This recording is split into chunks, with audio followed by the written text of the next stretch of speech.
ای که یادت از همه پیر و جوان دل می رو باید، به هوای کوی تو هر لحظه دل در می گشاید.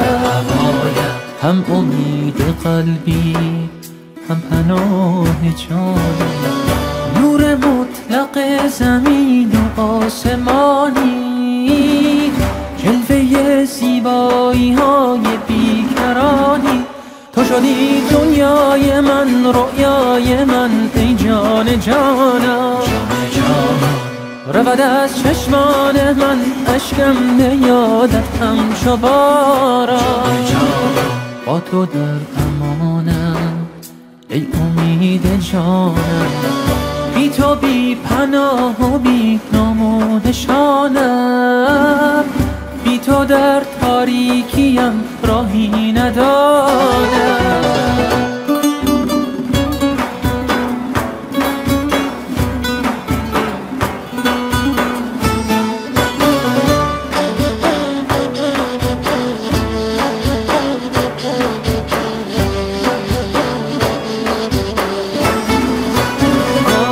تا نفس در سینه دارم اسم تو گرد زبانه، عطر دلخواه و شمیم عشق تو آرام جانه. نور بیکرانی لطف جاودانی، من گنهکارم ولی تو مهربانی.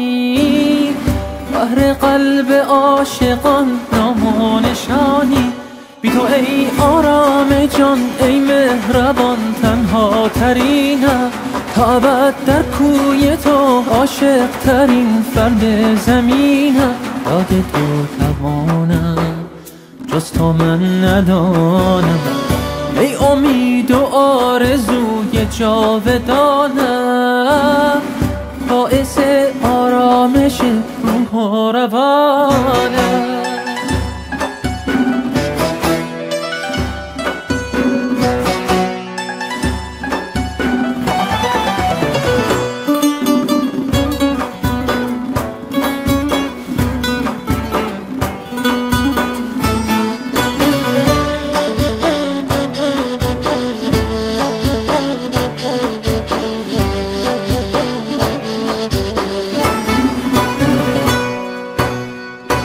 ای که یادت از همه پیر و جوان دل می رو باید، به هوای کوی تو هر لحظه دل در می گشاید.